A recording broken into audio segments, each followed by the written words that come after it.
Welcome to a new anime review series. This is Black Clover Anime Review Episode 1.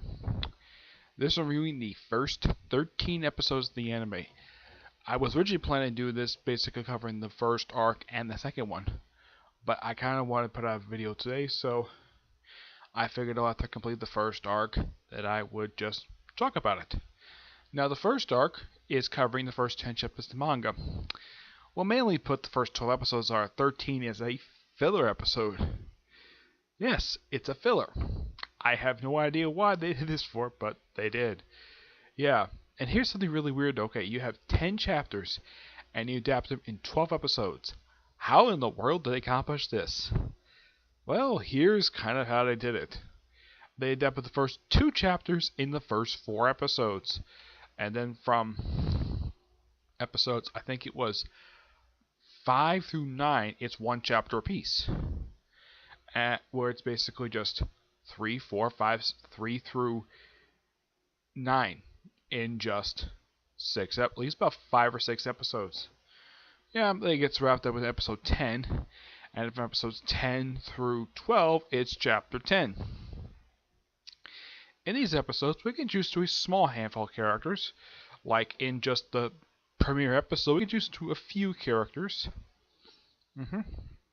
Like we can choose to the main character, Asha. Yeah, I can't seem to find any information about his dub actor. Yeah, I'm watching the dub for Funimation, but some of the other characters, I have heard them in their Funimation dubs before.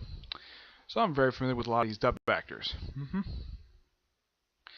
Asa's voiced by a person named Dallas Reed. I personally had never heard of this person before, and I have never seen any of the series with this person in it. Yep. Then we have Yuno, who's kind of one of the main characters of the series. There's another character named Noelle, which I'll get to her in a minute.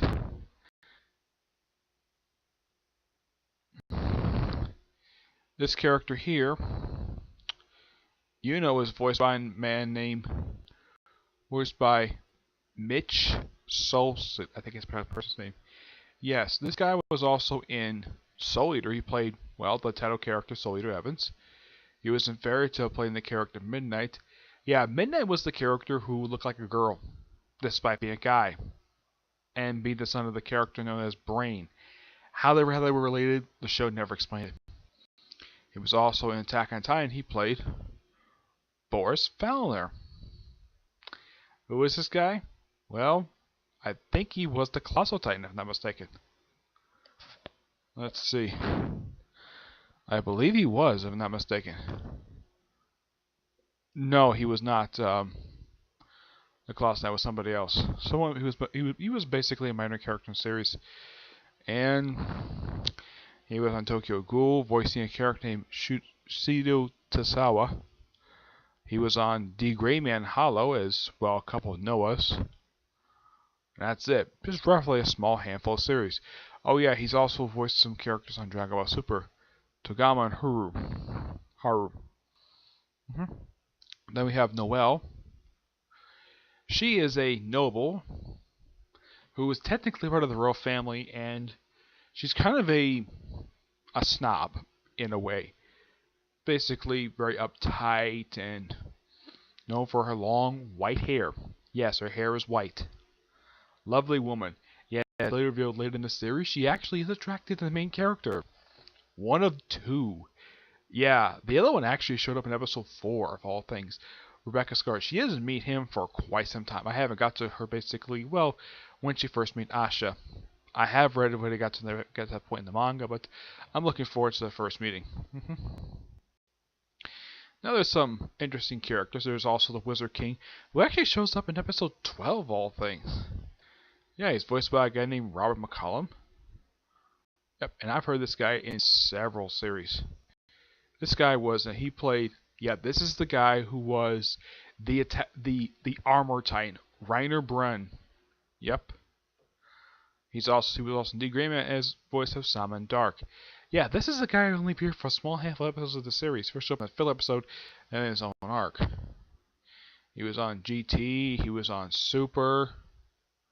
He was in another series I haven't reviewed. I've never reviewed. Dragon Academy. I have watched it. It's a good series. He was on Fairy Tail voicing Jalal Mystican.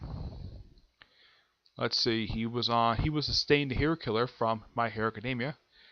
One Piece. He was Doflamingo. Yeah, the guy who shoots string out of his fingers. I'm not kidding. This guy was the voice of him. Yeah, this guy's one awesome voice actor voicing a guy like Doflamingo. Surprisingly, I did not hear him voice him in the arc where he's actually the main villain of, which is the Dressrosa arc, which is really, really long. I have heard something that they have got the dub actors line up for that particular arc yet, but I haven't seen the dub yet for it. I've watched the sub for it, but not the dub. Let's see, he was on Soul Eater, voicing Mafun. Mayfune, that's how you pronounce that. I think that's how you pronounce the character's name. He was on Toriko and Tokyo Ghoul. Yeah, simply put, a small handful of series. Yeah, the Wizard King. Wow, this guy in this series is a really interesting character. And despite I think I've only seen him for a couple episodes, he's great. I even love his look, especially with a little star in his forehead. Yep. These other characters introduced as well. I mean, there's some of these characters introduced just in the first handful of episodes. We have the Black Bull Squad, which the main character is part of, and their captain, Yumi Sakaro. He's voiced by the ever awesome Christopher Saban, and this is the 16th series I've actually heard his voice in. Yeah, 16. His second command, Manga, is voiced by Ian Sinclair. For him, another series I've heard in. Yeah, this is another series. I believe this is the 11th. I'm not mistaken. Let's see. Yeah, this is the 11th series I've heard this guy's voice in. Yeah, he's a guy he's a fire wizard who rides a broom. It's kind of like Lobo's hog.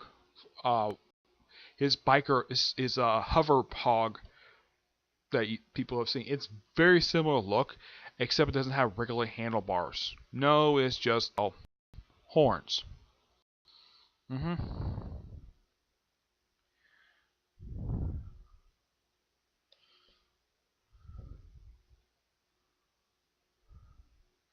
There is the character Luck, who's a ladies' man. You have Aldi, I think is pronounced the person's name.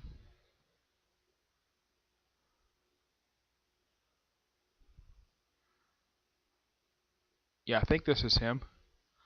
Gotcha. I heard about this guy. Yeah, believe it or not, from what I've heard, this guy is based upon the singer Marilyn Monroe. Not kidding about that. He really is. Yeah, I was like, really? He's based on Marilyn Monroe? Okay. Yeah, there's a character named Vanessa Enchia. When I saw this character reminded me very much of Kana. A woman who barely wears any clothing and she constantly is seen drinking. Yeah, and she's quite an interesting character. I don't know if she's voiced by the same actress, but she acts very much like her. Let's see. No, she played Altair. Yeah, this I think this is the Altair actress. Yeah. Let's see.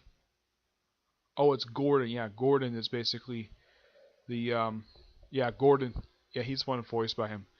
There is also one other pertinent person. Basically, I've got to mention her, and she's only appeared in the episodes of Watch, basically for one episode. Charlotte Rosemary, voiced by Colleen Clickenbeard, and this is for her. Me personally, this is the 12th series I've heard her voice in. Yes, 12th. Yep. Now, throughout these I should once about Manga himself decided like having an awesome ride with that sort of a supernatural version of Lobo's bike. Yeah, he's also a baseball fanatic, where his weapon is a baseball bat on fire. Yeah, and he constantly is throwing pitches. He's thinking he's a baseball player. Oh yeah, they even showed like a village they went to when he was younger, where he sort of in a way, it's like terrorized the village basically, just ravaged. And then they humiliated him by pinning him to a wall, pulling down his pants, and then spanking him with a sword with his underwear on. Yeah, I didn't think this was necessary to do at all. I mean, yeah, the guy was a punk, but spanking this guy in public just because he's a troublemaker? I was trying to throw him in jail. Why spank him for it? It just really makes no sense to me. Look at him. He looks like a guy probably is mid-teens. Right, currently, he's probably in his 20s. Also, when they showed off this particular thing, this is also the same episode where him and the chief, well, the captain Yumi, decided to go out gambling and lost all their clothes and lost everything except for their grimoire and their Black Bull robes. Now, when they have Asha first join the Black Bulls, they had something quite interesting happen. They have the layback character Vanessa, and she switches his headband on backwards, like put the thing that says stitches basically with a star. She puts that in the back. On the front, it's a really awesome looking sequence of her just stitching the Black Bull symbol into his headband. Really nice touch. Now I know this character has been very heavily compared, Asha, to Naruto. In some way he is, except that this guy is a wizard and Naruto is a ninja who actually did accomplish his dream of becoming Hokage, and he's marrying one of the hottest women in the series and having 2 kids with her. In the case of this character, this guy has 2 women in love with him. One he's already met, the other one he hasn't met yet at this point, but he does meet later on. And this other woman, and both these women are actually taller than he is. Yeah, it's quite weird. Now, this character has, now I didn't like this particularly in the manga, and this character is loud, and in like the first few episodes, he's doing this thing where he frequently is proposing to a nun, a smoking hot nun, mind you, named Sister Lily. I'm like, really? She turns you down like 200 times, and apparently, according to flashbacks, he's been doing this since they first met. When he was a little kid. Every time that he does this, she smacks him with a big water fist thing. Yeah, apparently apparently nuns and priests apparently know magic. Which I'm like, this is a little weird. If this was real life. And here's the thing, in real life, nuns don't know magic at all. If they do, they'll be kicked out of the church for it. Here, apparently, magic is part of their normal lives. Though I wouldn't mind seeing fairy tale cross over this, it would make perfect sense. Both of them serious, basically future wizards, though with different types of magic. And they use grimoire, which are these spell books. That's essentially what books are. Asha doesn't technically have magic, but he does have anti-magic, which comes out of his grimoire. He pulls out this big badass sword, and he slices through his enemies. And he can't get through like when he was trying for the wizard exam. First 2 tests couldn't get through them, couldn't even fly on a broom or basic cast simple spell. So he battles a character who only appears about 2 or 3 episodes. Yeah, at least for 3 episodes. Named Sasi, I think his name is. Yeah, he joins the praying mantis. I don't remember his actor's name, but this guy's very creepy, and he's hitting on 2 smoking hot women, which, yeah, they're annoyed with this guy. Yeah, Asha, as far as I can tell, doesn't have a really big problem with him at all. Despite the fact that the last time he was seen, in the last episode he was seen, he actually tried to kill Asha. Lucky enough, Yao basically was nearby to stop him. There's that. Trying to think, there was anything else? Well, one thing I do appreciate though, later on they really got rid of the whole thing of Asha frequently proposing to Lily, especially in the flashbacks. Yeah, lucky enough they dropped this in the first 3 episodes because I'm sure the animators probably noticed this. Even a lot of readers and viewers probably noticed this as well. This is stupid. Why is he frequently proposing to this woman? Yeah, it's so bizarre, especially when there's 2 smoking hot women who are in love with him. Yeah, he's oblivious to it. He wants a smoking hot nun, not 2 smoking hot women who basically are not nuns. It's really weird. Yep. I'm trying to think, what else? Well, aside from the mission, the first mission they go on is basically to capture Boar. It's also the same episode where they have Asha open up where he wakes up the captain, does his chores like wiping the place down. Yeah, and apparently the Black Bull headquarters is this magical place. The kind of place kind of reminds me of Hogwarts in a way, where the place can change frequently on a whim. I'm like, does that sound very much like Hogwarts? Though with Hogwarts, it's stairs, not an actual physical building. changing like, oh yeah, there's this column that just happened to be here. Now, I don't really understand why this is, why the character needs to frequently yell, especially when he's inside. It really makes no sense at all. Yep. Yeah, when they had to take on the first enemies, I gotta admit, seeing this first battle in the series, I count this as the first major battle because they almost seem like practice battles. This one feels like the first actual battle of the series, where you have Asha, Mana, Mingia, and Noelle go to basically kind of what seems like Mana's home village, and save it from a group of people who think these people are beneath them. They're from the Forsake. They reveal there's actually 3 zones in this kingdom. There is the Noble Kingdom, which this is higher plane, and there's the one with the common citizen we live in. There's Forsaken, which basically are commoners. Luckily enough, these people are never targeted at this point in the series. Asha's home village. So the reason why they're here, because they're on the bottom of the food chain and apparently they know weak spells. So this is the justification for these stupid idiots to try to massacre an entire village just because their spells are weak. Wow, what a stupid reason to cause a massacre. Luckily enough, only one person died, and that was the mayor. And I really like the ending to this particular 2-parter, where the guy's grandson basically vows to become a royal knight. Good on him. I think this kid looks like he's about, I'd say, almost 10. He seems like he's a little bit younger than Asha, but Asha basically has no problem with him becoming an actual holy knight. It's really nice of him to do. Yep. Trying to think, was anything else? Yeah, the episode where it runs to that Sasa guy. Yeah, this particular 2-parter was just them going to Black Market on the day off, and they happen to catch a thief. So I think this one episode ends with, believe it or not, this thief stealing a purse from an old lady. I'm like, really? You're gonna end an episode this way? One of the most laziest ways I've ever seen an episode end. Yep. Eventually, this old lady is revealed to be not an old lady, but actually the Wizard King. This is actually his first appearance in the series. Yep. And then this kind of leads into the ending of episode 12. Kind of leads into episode 13, where 13 is essentially put a filler episode. It's the return of a one-shot character. A character only appeared once.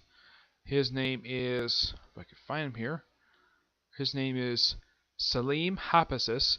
Yeah, a guy who only appeared for one episode comes back to go to the Heart Kingdom for some reason and use basically vulnerable bodyguard. And he's curious about his own village. And he's very impressed at seeing that the demon skeleton, they had this thing at the start of the series, like pretty much open up almost every episode except for 2, with this flashback of the first Wizard King defeating this gigantic demon, and the demon skeleton is right now to the village.